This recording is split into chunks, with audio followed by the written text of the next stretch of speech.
자, 이제 첫 번째 우리 시간입니다. 이번 시간에는 이제 행정의 의, 행정이란 무엇이냐라는 파트부터 진행하도록 할게요.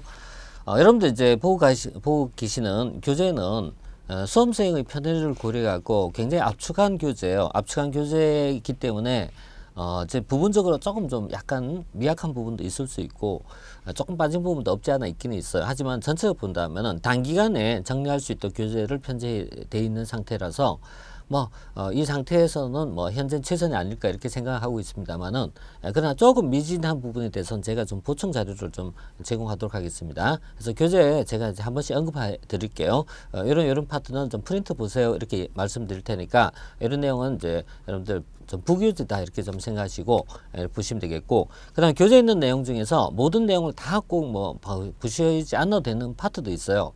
교재란 것은 이제 필요하지 않아도 어느 일정 부분은 이렇게 여백적 개념을 가지고 좀 들어가 있는 부분이 있기 때문에 이 내용 중에서는 한 70% 정도에 해당되는 내용 보시고요. 그 다음 제가 이제 다른 가외적인 어떤 자료 그리고 수업 내용 이런 걸 가지고 행정학이 무엇인가 라는 것을 이해하도록 하는 것이 중요합니다.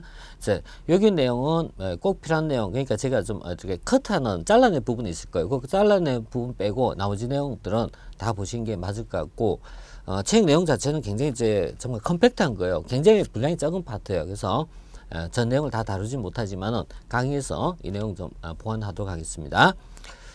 제일 처음에 보시면은 1장 1절이 있는데, 행정학이라는 것은요, 교재마다 편제가 조금씩 차이는 있지만은 대체로 본다면은 7개의 편제를 가지고 있는 것이 일반적이에요. 그러니까 7개의 편제라는 것이 이제 1장에 보시면요, 목차 한번 보시면 돼요. 목차에 보시면 1장 행정 기초 이론이 있어요. 그럼 2장에서부터 정책, 조직, 인사, 재무, 환류, 지방행정 이렇게 해서 7개의 편제로 있는데, 각각의 편제마다 물론 시험 문제 다 등장합니다. 그런데 이제 크게 나누면 행정학은 2개의 편제를 가지고 있다고 보시면 돼요. 2개다. 그 2개라는 것은요, 행정학이 이제 이 총론적 개념을 제외하고 나머지 파트에 보시면 정책이란 파트가 있어요. 그리고 두 번째가 조직, 인사, 재무라고 표현하는 것을 우리가 이제 통상 묶어서 행정의 순수한 관리 영역이라고 불러요. 그래서 두 가지 영역이 있는데, 이 두 가지에 대한 부분이 이제 큰 틀이라고 보시면 돼요. 자, 일단 이제 행정이 뭐냐라는 개념을 가볍게 좀 말씀드리고 나서 그 편제별로 구성되어 가는 과정을 좀 말씀드릴게요. 자, 행정이 뭐야 이렇게 물으면은 이게 이제 한자로 쓰면요, 이렇게 쓰시면 돼요. 행정은요, 정치를 행한다 이런 얘기예요. 그러니까 정치를 행한다. 좀 더 구체적으로 들어가면 정책을 집행한다 이런 의미예요. 그러니까 정치를 행한다, 정책을 집행한다 이런 의미인데요. 이 행정이 뭐야 이제 다시 물으면요, 행정 뭘까 이렇게 물으면 있잖아요. 정부 하는 일이에요. 그럼 정부 하는 일이 또 뭘까 라고 얘기하면, 정부가 하는 것은 외국으로부터 국가를 지키는 이제 국방이라든가 외교라든가 또 치안 상태, 질서 유지는 치안 상태, 또 조세를 부과하고 이런 것이 뿐만 아니라 최근에 교육이라든가 경제개발, 사회개발, 보건, 의료, 이 수없이 많은 영역이 자꾸 넓어지고 있어요. 그래서 오늘날 정부 하는 일이 뭐야 이렇게 물으면 좀 많네, 좀 많네. 맞아요. 정부 하는 일은 많아요. 그것이 이제 우리가 이제 지방직 같으면은 민원 일을 주로 많이 하고 있어요. 그러니까 지방직 공무원이면 주로 서비스를 많이 하고 있어요. 서비스 하고 있고, 그다음 국가 공무원이라면은 이제 국가의 어떤 큰 틀이 이제 정책의 결정이라는 측면이 굉장히 중요해요. 그래서 정책이라는 파트를 주로 담당하고, 또 국민에 대한 어떤 규제 업무, 경제라든가 이런 파트의 규제 업무 이런 걸 담당하는 것이 행정이다라고 얘기할 수 있어요. 그래서 행정이란 참 뭐냐 물으면 정부 하는 일이다 이렇게 정의할 수 있어요. 정부 하는 일이다. 정부가 무엇 하는데, 정부가 무엇 하는데 정책을 만들고 그다음에 정책을 집행하는 일이고 서비스를 제공하는 일을 한다 이렇게 얘기할 수 있어요. 이렇게 하면 행정이 그런 거구나 이렇게 얘기할 수 있잖아요. 근데 좀 더 우리 이제 아는 것의 다음에 중요한 단계는 무엇이냐면은 지식을 체계하는 것이 중요합니다. 그러니까 우리가 이제 그런 것이나 이렇게 이해하는 단계는요, 처음에 굉장히 중요해요. 하지만 더 중요한 건 이해한 것을 가지고 어때요? 내가 지식으로 묶어 가야 되거든요.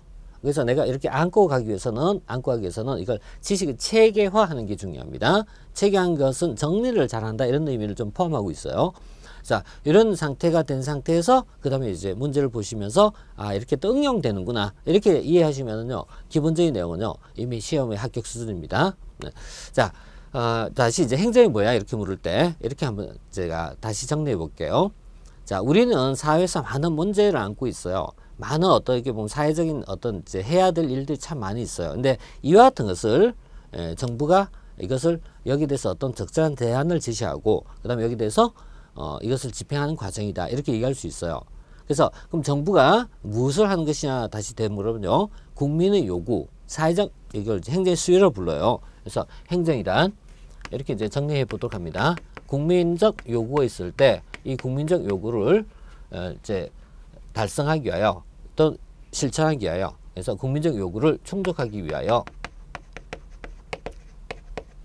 정부가 하는 정부의 활동이다 이렇게 얘기할 수 있습니다. 자, 행정이란 뭐야 이렇게 물으면요, 국민적 요구를 충족하기 위한 정부의 활동 이렇게 볼 수 있어요. 자, 교재 있잖아요. 다 정리할 자리 없으시면요, 이렇게 좀 메모지 같은 거나 노트 같은 거 좀 가지고 정리하시는 게 좋을 것 같아요. 제 생각에는 노트를 하나 좀 정리하시고, 글자 너무 예쁘게 쓰지 마세요. 그냥 이제 중요한 건 있잖아요. 이 내용 자체를 이제 적어가는 것이 중요합니다. 그리고 나서 한 번에 끝내지 마시고요, 한 번 더 업그레이드, 업데이트 하세요. 그러니까 한 번 메모하시고 나서 두 번째 때는 좀 더 이렇게 정리해 나가시고, 이렇게 하면 한 두 번 정도 좀 이제 시행착오, 실패를 좀 겪으셔야 돼요. 겪고 난 다음에 하나의 이제 노트가 만들어지거든요. 그 노트를 바탕으로 해갖고 쭉 붙여가면요, 공부가 됩니다. 노트는 많으면 이제 한 100쪽 정도 만드시면 될 것 같아요. 자, 그럼 행정은 뭐야 이렇게 정의할 때 국민적 요구를 충족하기 위한 정부의 활동이다. 그러니까 국민이 요구한 바가 있잖아요. 이것이 지난번 메르스처럼 보건의 문제라든가 또 뭐 그 전 세월호도 있었고, 그죠? 뭐 지하철 뭐 이제 스크린도 사고도 있고, 뭐 사회는 수없이 많은 문제가 있잖아요. 이런 부분 뭐 취업의 문제라든가 뭐 이런 기타 이런 여러 가지 문제를 충족하기 위해서 누가 하는 것이다? 정부가 하는 것이다니까요. 정부가 하는 활동을 얘기한다 이렇게 얘기할 수 있어요. 활동이란 말을 우리가 기능이라 부르기도 하고요, 역할이라 부르기도 하고요, 뭐 여러 가지 말을 수 있어요. 자, 이렇게 정부의 활동이다라고 할 수 있는데, 정부하는 활동이 뭘까요? 이렇게 물으니까 크게 두 가지입니다. 자, 행정이란 국민적 요구를 충족하기 위해서 정부가 하는 일이다 라고 얘기할 수 있고, 이때 이제 정부의 활동이 뭐야 물으니까 첫째는 정책의 형성과 집행입니다. 그래서 정책의 형성과 집행이라고 부를 수가 있고요. 두 번째는요, 이 만들어진 정책을 집행하기 위해서 어떻게 효율적으로 관리할 것이냐라고 보는 것입니다. 그래서 정책과 크게 나눌 때는 관리 또는 이제 집행이라고 보시면 돼요. 그래서 집행을 위한 관리 체계다라고 볼 수 있는데, 이 정책이라는 파트는 다시 여러 형태의 정책이 있어요. 정책이라는 파트는 우리가 이제 2장에서 공부를 합니다. 정책이라는 것이 분배라는 어떤 서비스를 나눠주는 예산을 배분하는 정책도 있고, 그 다음에 규제라는 것도 있고, 그 다음에 재분배라고 해갖고요, 가진 자 없는 자 사이에서 약자를 배려하는 정책 이런 것도 있고, 이런 것이 이제 다음 정책입니다. 그래서 정책 파트가 있고요.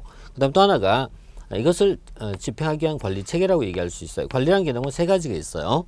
자, 하나는 조직을 관리한 것입니다. 조직이라는 말은요, 여러분들이 이제 소속한 자치단체일 수도 있고, 국가 공무원이라면은 행정부처가 될 겁니다. 그래서 뭐 부일 수도 있고, 처일 수도 있고, 청일 수도 있죠. 이렇게 이제 조직이라는 개념이 있고요. 그 다음에 이 두 번째는 인사입니다. 그래서 관리한 말은 사람을 관리한 것입니다. 첫째는 조직을 관리한 것이지만 두 번째는 사람을 관리한 것이고요. 그다음 세 번째는 예산입니다. 이걸 재무라 부르죠. 재무. 그래서 재무 이렇게 해갖고 조직, 인사, 재무란 파트가 하나의 이제 하위적 영역, 관리라는 개념 속에 포함이 돼요. 그래서 첫째는 정책에 대한 지식이 필요하고요. 두 번째는요, 이것을 운영하기 위해서 관리, 그리고 사람에 대한 거, 그 다음 세 번째 예산에 대한 거, 이렇게 해서 나눠져요. 자, 이렇게 해서 행정의 이제 큰 영역은 정책과 관리 이렇게 얘기할 수 있고, 그 다음에 세부적 영역 들어가면 다시 이렇게 나눠질 수 있어요. 자, 여러분 교재에 보시면 편제가 이렇게 나와 있을 겁니다. 자, 1편, 일단 1장 행정의 1장에서 보시면은 행정 기초이론이라고 되어 있어요. 이건 행정의 총론이라고 보시면 돼요. 기초이론. 총론이라는 말은요, 이 강론하고 비교하는 말이에요. 그러니까 서론이라고 보시면 돼요. 그래서 뒤에 있는 모든 내용을 앞에서 이제 총괄적으로 소개하고 있어요.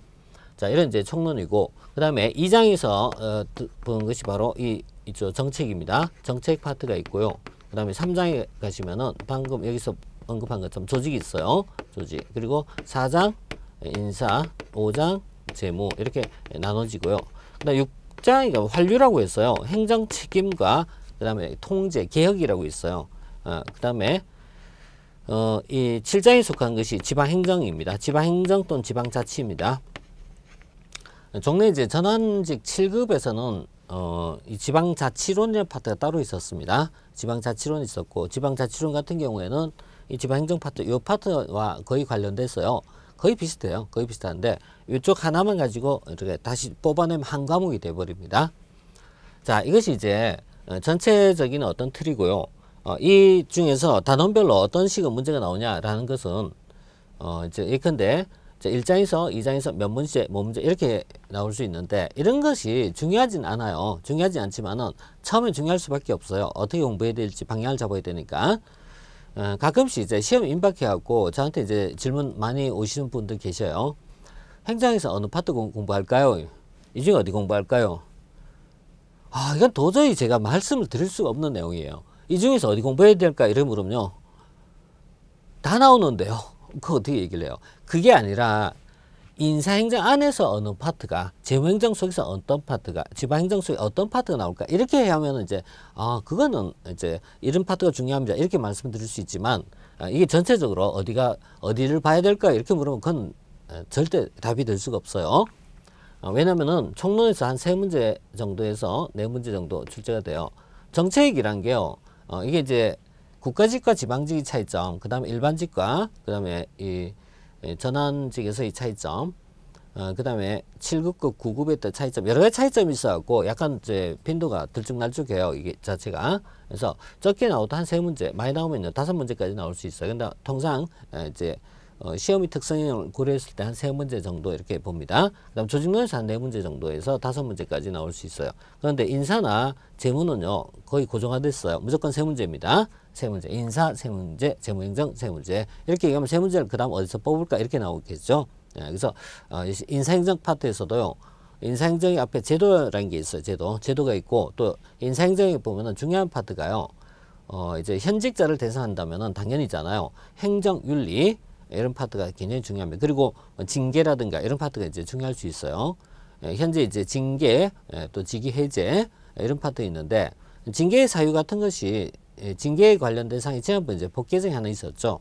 그래서 중징계 중에서 정직이라든가 정직 또 정직은 강등입니다. 강등이라든가 이런 것이 있습니다. 정직, 강등 이런 것이 있는데, 이런 경우에 보수의 있잖아요. 과거에는 3분의 2 삭감이었으나 이젠 전액 삭감 이런 식으로 이제 최근에 뭐 제도 변경된 파트가 있어. 이런 파트는 이제 알고 하셔야 됩니다.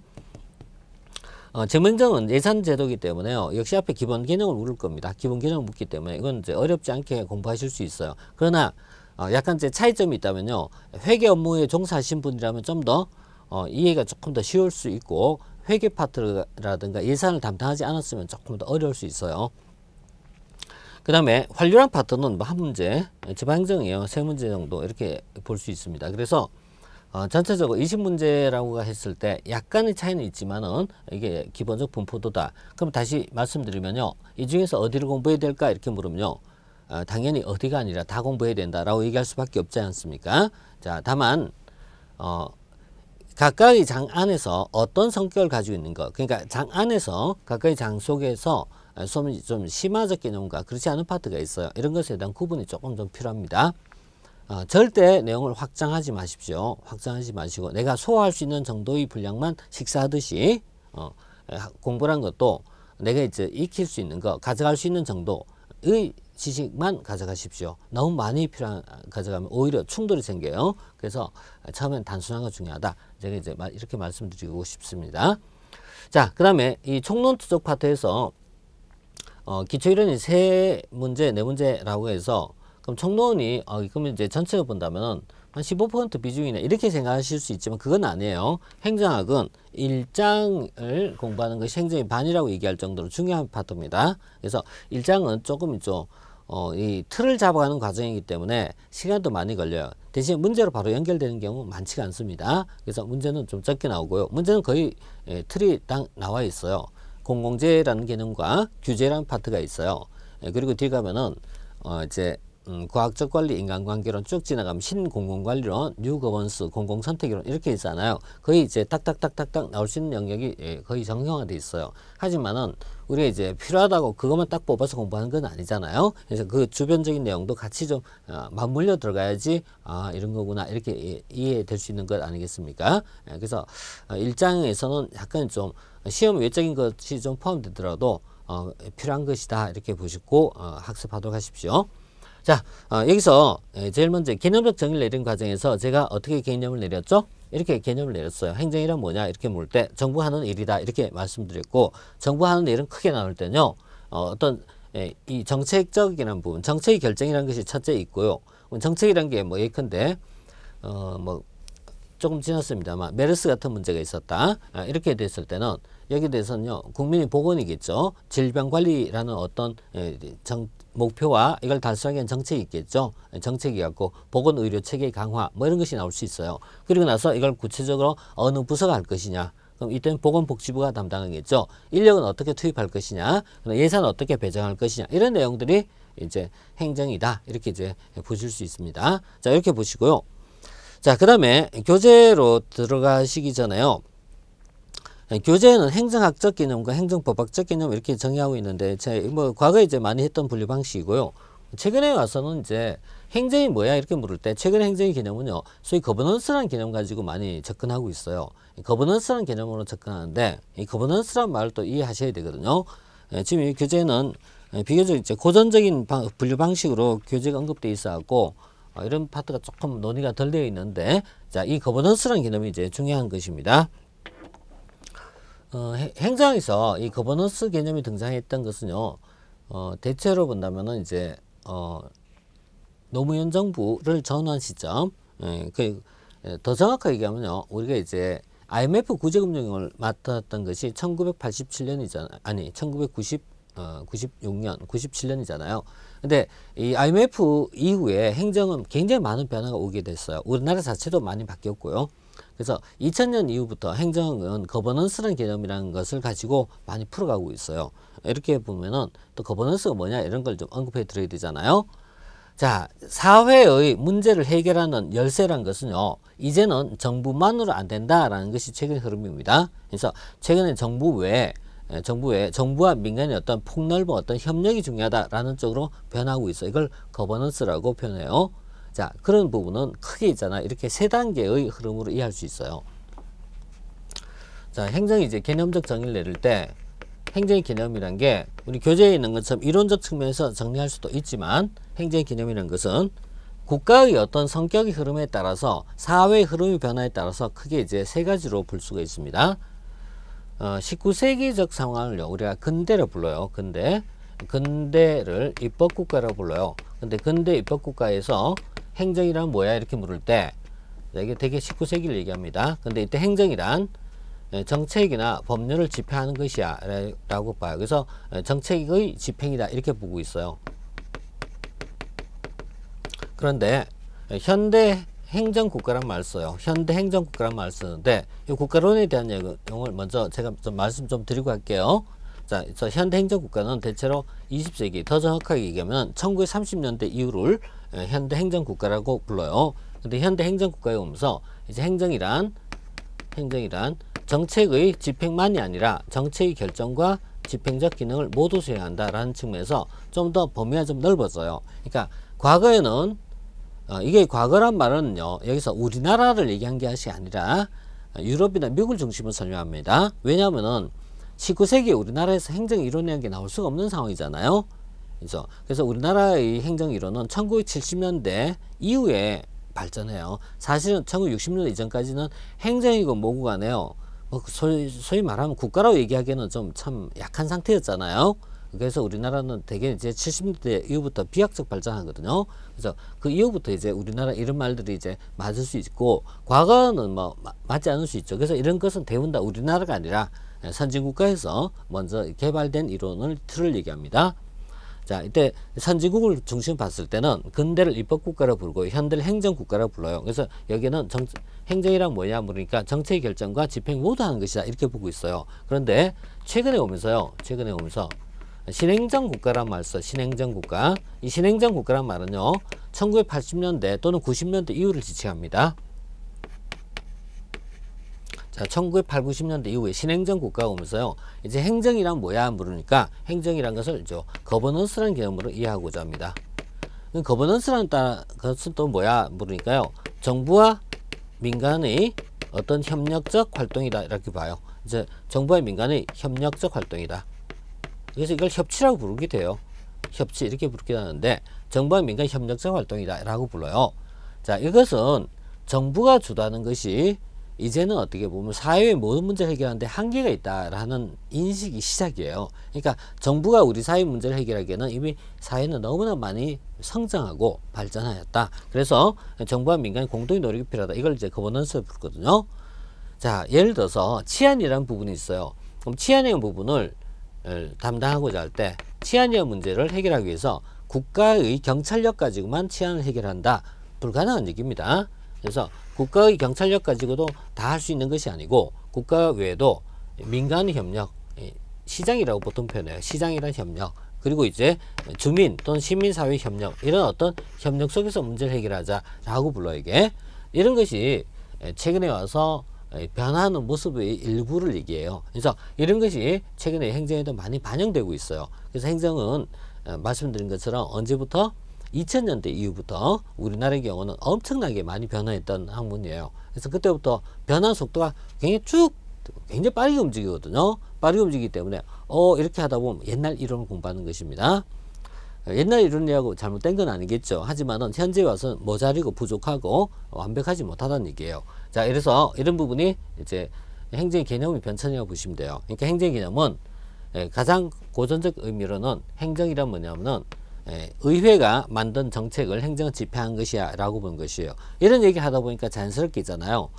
권력 분립이라는 개념에 대한 이해가 좀 필요해져요. 권력 분립이란 또 뭐야 물으면은 입법부, 행정부 이런 것을 이제 중심으로 설명한 것이 권력 분립의 기본 개념인데, 그러면 사회라는 과목을 공부하시면서 이제 권력 분립이라든가 사회의 어떤 기본 틀을 조금 익히시게 될 겁니다. 그래서 이 사회에서 보신 부분 이런 것을 보시고요. 그다음에 7급 같은 경우에는 행정법이 있어요. 행정법에서 이런 개념을 조금 익히게 되는데, 자, 권력 분립이라는 개념을 전제로 해서 지금 같은 입법국간이 행정국간이 이런 말을 쓰게 됩니다. 자, 다시 이제 이 파트를 되돌아보시면은 우리가 이제 국가란 말을 쓸 때요. 국가란 것은요. 국가란 것은 세 가지 국가 기관으로 구성되어 있다. 이렇게 보는 것을 권력 분립이라고 불러요. 근데 권력 분립에서 본질적 개념이 자, 입법부와 행정부와 사법부가 있어요. 자, 그 다음에 입법부는 서구에서는 의회라고 부르죠. 의회. 우리나라 내셔널 어셈블리, 우리나라는 국회라고 부르고요. 행정부는 보통 우리가 정부란 말을 좁은 의미로는 행정부를 보통 지칭합니다. 근데 참고로 정부란 말은 좁게 얘기하면 협의, 좁은 의미로 쓸 때는 행정부를 지칭하고요. 그 다음에 정부란 말을 광의로 쓰면은 국가의 모든 기관을 다 지칭합니다. 그래서 이때는 입법부, 행정부, 사법부 다 정부가 됩니다. 그러니까 정부란 말은 좁은 의미일 때도 있고 넓은 의미일 때도 있어요. 근데 일반적으로는 좁은 의미로 많이 해석해요. 하지만은 가끔씩 넓게 보기도 합니다. 자, 지난번에 소위 김영란법 헌법재판소에서 헌법 합치 결정을 내렸죠. 그래서 이 청탁에 대한 거죠. 청탁, 그 다음에 부정청탁 수수에 대한 부분이죠. 여기에 대해서 대가성이 없더라도 처벌하겠다 이런 얘기잖아요. 근데 여기 보면 공무원이라고 돼 있어. 이때 공무원 누구냐 물으면 대통령, 국회의원 다 공무원입니다. 그러니까 우리가 공무원이라는 개념은요, 행정부만 공무원이 아니죠. 그래서 이 국가기관에 근무하거나 또는 지방자치단체에 근무한 사람은 모두 공무원입니다. 그래서 가장 넓게는 어때요? 방금 말씀드린 대통령도 국회의원도 포함되는 것입니다. 당연히 포함되는 거 이게. 그래서 국회의원도 공무원이기 때문에 당연히 포함되는 거죠. 그래서 지난번에 국회의원은 왜 되니 안 되니 이런 얘기를 이제 얘기하는데 왜 안 된 게 아니고 당연히 포함된 것입니다. 다만 예외 조항이 있을 뿐이죠. 자, 지금은 국가론에 대한 이해를 좀 하고 있어요. 그다음 사법부라고 얘기하면 법원이죠. 법원과 그다음 우리나라는 헌법재판소가 있어요. 이걸 이제 포함해 갖고 사법부라고 부르죠. 이렇게 해서 국가의 주요 부서가 있는데 이 국가의 부서가 무슨 일을 하느냐, 이거 무슨 일을 하느냐에 대한 이해입니다. 자, 이런 얘기를 하다 보면 이제 우리가 보편적 상식이라는 개념이 참 많이 필요한데 많이 모르고 계신 분들 많구나 이런 생각이 참 많이 들어요. 예를 들어서 검찰이 있어요. 검찰은 입법부, 행정부, 사법부 어디에 속할까요? 검사는 사법부인가요? 행정부 소속 공무원인가요? 예. 자, 여기서 가끔씩 있잖아요. 검사 이러면 판사하고 동일시 하시는 분들이 있어요. 판사는 어디예요? 사법부죠. 판사는 사법부고, 검사는 어때? 행정부입니다. 법무부죠. 법무부 검찰청입니다. 자, 이런 부분이 이제 기능에 대한 정확한 이해가 되셔야 가능한 파트예요. 예를 들어서, 자, 입법부가 있어요. 입법부. 의회가 있습니다. 입법부나 의회라는 것은요, 무엇을 하냐 하면, 입법부는 무엇을 합니까? 물으면요, 이 법적 관점에 따르면요, 법률을 제정합니다. 이렇게 보통 말씀을 많이 하셔요. 물론 틀린 내용 아니에요. 하지만 입법부의 본질은 무엇이냐? 의회가 하는 본질은 뭐냐? 물으면요, 의회는 국가의 의사를 결정한 것입니다. 국가의 의사를 결정한 것이다. 국가의 주요한 의사를 결정한 것입니다. 국가의 주요한 의사의 결정은 주로 법률로 만들어진 경우가 많습니다. 그래서 입법 작용이 중요한 내용이긴 합니다. 그래서 여기서는요, 법률을 만들거나 또는요, 정책을 결정한 것입니다. 그러니까 의회의 가장 중요한 본질은요, 바로 뭐죠? 정책이나 법률을 제정한 것이다 라고 얘기할 수 있어요. 이게 국가의 의사결정입니다. 그 다음에 행정부는요, 이 정책을요, 법령 정책을 무엇을 한 것이다? 집행하는 작용에 대해서 이른바 집행부라고 부르죠. 그리고 사법부는 무엇이 법인가, 무엇이 공익에 합치한가라는 것을 판단하는 부서죠. 그래서 판단할 때는 사법부라고 부르죠. 자, 이렇게 해서 입법, 행정, 사법부가 있어요. 그리고 행정부는 다시 이 안에는 대통령과 행정기관 뭐 이런 식으로 나눠지겠죠. 이 중에서 누가 주도권을 가질까 라는 문제를 다룰 때, 누가 주도권을 가질까 이걸 다룰 때 이것을 이제 입법국가, 행정국가 이렇게 표현해요. 자, 이 중에서 입법부가 주도권을 가질 때를 입법국가라고 불러요. 입법국가. 이것이 국가의 권력이에요. 그럼 국가에서 입법부와 행정부와 사법부라는 세 개의 국가기관이 있을 때 이 중에 누가 한다? 얘가 주도권을 가질 때 입법국가라 부르고요. 그다음에 얘가 행정이 주도권을 가질 때 행정국가라 불러요. 사법이 주도권을 갖는 경우는 없습니다. 사법부는 제3자 중립이기 때문에. 그래서 이 두 개 중에서 누가 더 주도권을 갖느냐에 따라서 입법국가, 행정국가 이렇게 표현해요. 그런데 서구의 근대는 뭐였다? 입법부가 주도한다 해서 입법국가라 부르고요. 그 다음에 현대에 오면서 1930년대 또는 50년대 이후에 오면서 행정부가 강해지기 시작하면서 행정국가라고 표현하게 돼요. 물론 우리나라는 시작할 때부터 행정국가입니다. 우리나라 시작할 때부터. 그러니까 우리나라는 1940년대, 45년, 해방 48년이죠. 정확하게. 정부 수립 이후부터 행정이 주도권을 행사해 갔거든요. 그래서 서구적 이론이 잘 맞지 않은 경우가 이제 과거의 내용입니다.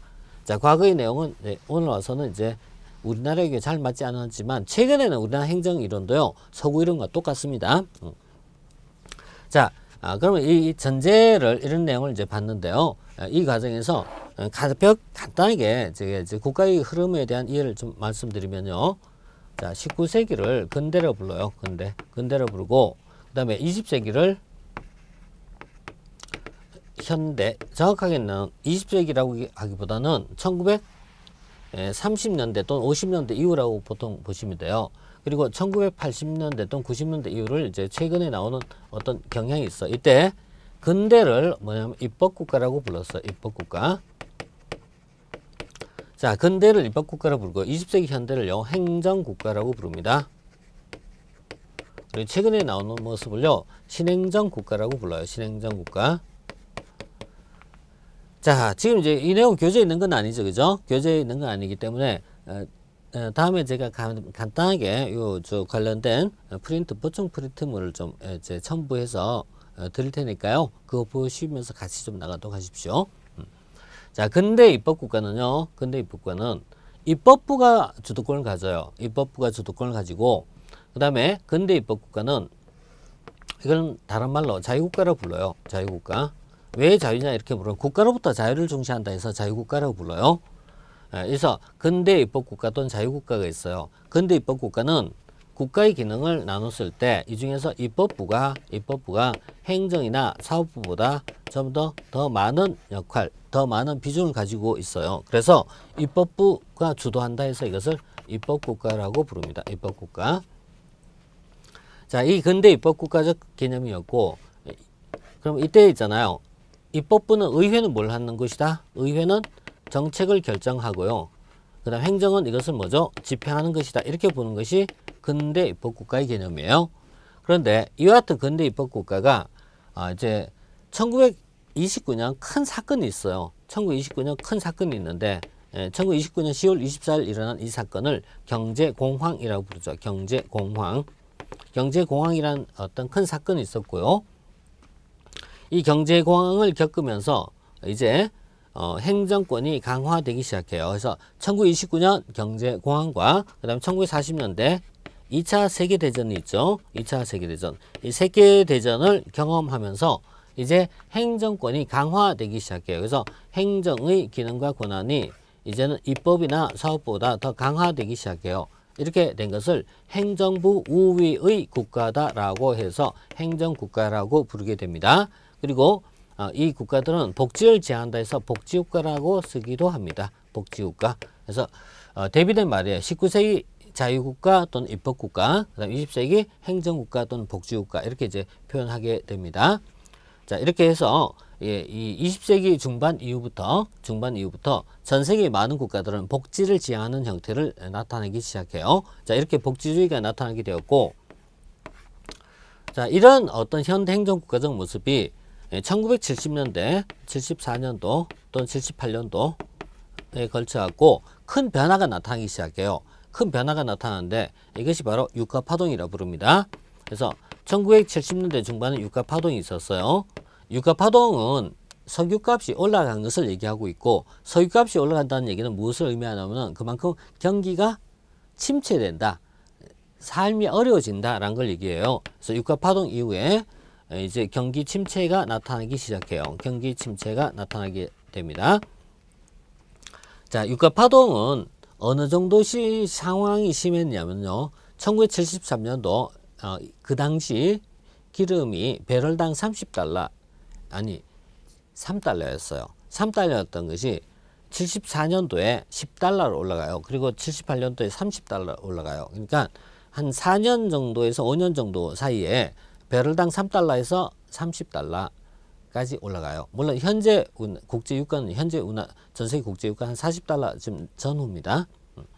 그리고 한 4, 5년 전에 120달러까지도 올라간 적이 있습니다만은, 자, 그런데 이 짧은 기간에 유가가 오르다 보니까요, 굉장히 많은 문제가 이제 발생하기 시작한 겁니다. 그래서 이 유가 파동은 경기 침체를 가져오고요.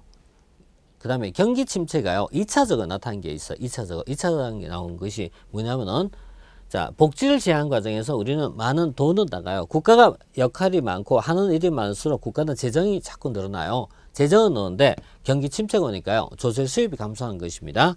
경기 침체는 뭘 가져왔다? 조세 수입을 감소시켜요. 조세 수입의 감소가 나타나고요. 이렇게 조세가 감소하고 그 다음에 지출은 증가해요. 지출은 증가하고 그 다음에 수입은 감소해요. 그러니까 수입보다, 그죠? 수입과 지출이 있을 때요, 수입보다 지출이 많아져요. 그럼 어떤 문제가 발생하나요? 자, 수입은 줄고 지출은 늘고, 그럼 어때요? 적자가 발생한 거죠. 그래서 유가 파동은요, 이로 인하여 뭐죠? 많은 재정 적자를 가져오게 돼요. 재정 적자. 지금 현재 우리나라도 마찬가지입니다. 재정 적자가 가장 큰 문제점 중에 하나예요, 이게. 많은 선거 공약이 있잖아요. 많은 거. 그래서 뭐 연금을 지급하고 있죠. 많은 공약이 있잖아요. 사회복지 시설, 그다음 뭐 노인분들에 대한 어떤 사회처우, 사회보장, 약자에 대한 처우, 그다음에 뭐 기간 산업 건설, 뭐 심지어 사드 배치까지 수없이 많은 어떤 정부의 할 일이 많아지잖아요. 할 일이 많은 데 비하여 수입은 줄면은 결국 어때요? 재정 적자가 증가할 수밖에 없어요. 그래서 재정 적자가 증가하는 것이 1980년대 이후에 유럽의 경우에, 미국의 경우에 굉장히 확대가 되기 시작해요. 미국은 약 1,500억 달러의 재정 적자가 이 당시에 발생하게 되는데, 이렇게 재정 적자가 늘다 보니까 이제 국가가 어떤 일을 해야 되냐라고 할 때 국가는 그 기능을 줄여야 된다. 그리고 또 하나 중요한 건, 줄인 것도 중요하지만 뭐가 중요하다? 아끼고 절약해라, 이른바 효율성에 대한 것을 강조하게 됩니다. 그래서 1980년대 이후에 서구의 국가들은 대부분 다 표방했던 것이 작고 효율적인 정부를 강조하게 됩니다. 작고 효율적인 정부를 강조합니다. 이렇게 해서 정부 기능을 줄여라, 그리고 효율성을 높여라 해서 이 과정에서 어떻게 정부가 작고 효율적이 되냐라고 하니까 기업을 배워라, 이런 것이 나와요. 이걸 기업형 정부라 불러요. 그래서 여기서 나온 것을 기업형 정부라 부르고요. 이 기업형 정부의 대표적인 모습이 나타낸 것을 행정이론에서는 신공공관리라고 부릅니다. 신공공관리. 그래서 1980년대 이후에 나오는 모습들은요, 신공공관리론 하에서 작은 정부와 효율적 정부라는 것을 강조하게 돼요. 그러면서 좀 더 구체적으로 들어가면은 민영화시켜라, 민영화의 이론이라든가, 그 다음에 정부가 규제를 많이 가지고 있었다면은 규제를 줄여라, 규제 완화, 이렇게 들어갑니다. 그래서 규제 완화, 민영화, 규제 완화, 이런 것이 나타난 것을요, 최근에 신행정 국가라고 부르고요. 그 다음에 이걸 사상적으로 뒷받침해 줄 때 이런 것을 이제 신자유주의라고 부릅니다. 신자유주의. 자, 다시 근대를요, 여기 나온 사상을요, 자유국가에서 자유사상, 자유주의 사상 또는 자유방임사상 이렇게 부르고요. 자유방임사상. 그 다음에 현대행정국가에 들어오면서 복지주의 사상, 복지주의가 확산이 됐어요. 근데 최근에 나오는 신행정국가에서는요, 신자유주의 사상. 그래서 이 신자유주의라는 것이 1980, 90년대 이후부터 현재까지 트렌드입니다. 전 세계적인 트렌드입니다. 경향입니다. 경향. 그래서 신자유주의 하에서 작은 정부론, 그리고 기업형 정부, 신공관리, 이런 것이 최근에 나오는 전체적 흐름이다 라고 보시면 되겠어요. 자, 이런 것이 기본 베이스가 되고, 이런 베이스가 돼 있어야 뭘 할 수 있습니까? 그 다음 단계에서요, 우리가 이제 행정 개념적 정의라는 것을 다시 한번 얘기할 수 있어요. 그래서 행정이 이제 개념적 정의에 대한 것이 뭐 우리 교재에 보시면 행정 관리설, 그 다음에 통치기능설, 뭐 행정행태설, 이런 것이 나와요. 이런 것이 나오는데, 그 이면에는 뭐냐면, 그 이면에는 이렇게 어떻게 보면 이 최근에 한 2세기 정도 사회가 어떻게 바뀌었냐라는 것을 이해하고 가셔야지 그 다음 내용들이 좀 쉬워집니다. 그래서 그 2차적인 내용들은요, 우리 다음 시간에 갖고 행정의 개념 정의 다시 한번 좀 내리고 들어갈게요. 그래서 다음 시간에 행정의 개념적 정의에서 5가지 기본 이론이 나와요. 이 5가지 기본 이론을 이 전체적인 맥락 속에서 다시 한번 보도록 할게요. 여기서 중요한 것 중에 하나는 뭐냐면은, 역사적인 어떤 사건 같은 것을 좀 이게 바탕이 돼서 들어와야, 다시 그냥 배경을 전제로 해서 들어와야지 내용 이해가 빨라져요. 그래서 이런 배경들, 예를 들어서 1929년 경제공황이라는 이런 상황들, 이런 것들, 그리고 이제 다시 1970, 80년대 사이에 유가 파동이라는 것들, 이런 것들, 이런 것이 있잖아요. 이 행정 현상을 이해하기 위한 이제 필요한 어떤 배경, 사회적 배경 지식입니다. 그래서 이런 것을 가지고 보도록 할게요. 최근 행정 이론은 물론 이 신자유주의를 바탕으로 나오는 신공공관리론 또는 이제 거버넌스라고 보통 표현합니다. 자, 그 내용들 우리가 다음 시간에 가서 다시 개념적 정의를 다시 한번 내리면서 우리가 살펴보도록 하겠습니다. 자, 이번 시간에는요, 좀 정확한 의미를 얘기한다면은 우리 교재에 나오는 진도라기보다는 예비학습이라고 보시면 됩니다. 그래서 좀 주변적인 내용을 먼저 좀 말씀드렸어요. 그래서 다음 시간에 가고 개념적 정의부터 해서 진행하도록 하겠습니다. 예, 자, 이번 시간 수고하셨고요. 다음 시간 바로 뵙도록 하겠습니다.